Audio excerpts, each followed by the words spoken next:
A church led by male elders, one of whom is clearly understood to be gifted to be lead elder, who are ordained by the Holy Spirit, recognized and confirmed through apostolic ministry. These men are to be helped in fulfilling their callings through ongoing fellowship with translocal ministries. In a day where it is quite an unpopular truth at times, how important do you think it is that within New Frontiers we hold on to this value of staying with them, believing in male elders? Oh, I think it's a biblical truth. I mean, someone wants to obey and embrace biblical truth.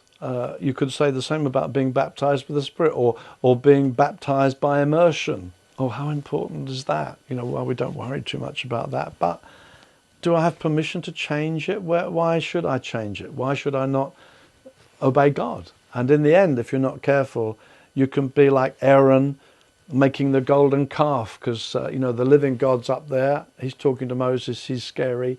Let's make a God after our image, and so let's throw all the gold in, and then out comes this. What would you like? Would you like horns? No, I'll take those off. How long would how do you want your God? Can I make it palatable God? And in the end, we have God as He has revealed Himself. And once we start saying, well, I don't agree with God, I can be as God, I'll choose. So I think for me it's a matter of obedience to revelation. And we obey biblical revelation. And if God shows more light on the page, we adjust to it. What we must beware of is when they said to Jesus, by what authority, and do you do this? And He turned back and said, by what authority did John do what he did? And they said, if we say John was not from God, the people won't like it. If we say he is from God, then why didn't you obey him? So they're not answering honestly. They're saying, what will be the response? And so their answer is, we don't know. Now they're just dishonest. They're not saying, what does it say? They're just saying, well, the ramifications of our saying that, we can't go there. And I've been around long enough to know pastors who know about the baptism of the Spirit, know about water baptism, but if I say that, I'm in trouble. And so what does the Bible say? God helping us, let's obey it, let's do what it says. And personally, in this issue, I have found the women in our churches gloriously fulfilled. Many of them, I've heard of some who came from groups who celebrated we have got women in leadership. And I've said that people have given me their testimony. They said they were told when they came to one of our churches, oh, you will hate it there, you'll be crushed. And they have said, hey, we've never felt crushed, we've never felt more honoured, and we've never found the women less competitive.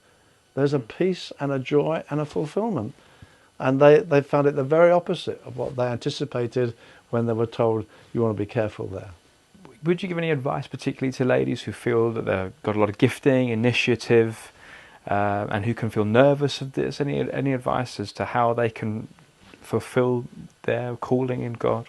I think that there's plenty of opportunity for fulfillment. I think we're talking about government in the church essentially, and that government expressed through the teaching of the doctrines.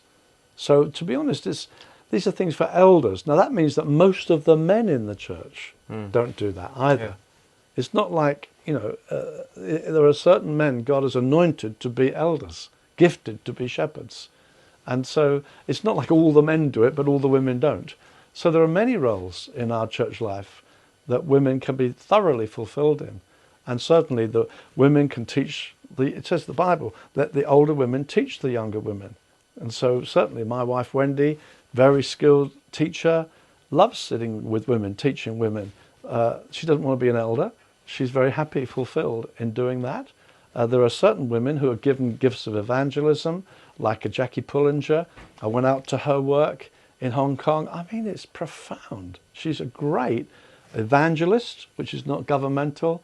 She's got a ministry of compassion, phenomenal. And there are gifts and lots of different spheres that women can fulfill. We've got women on our team here, administrative women, prophetic women. Some of our best prophetic people in our church here are women who prophesy, hear God, bring the word of the Lord. There's so much that can be done.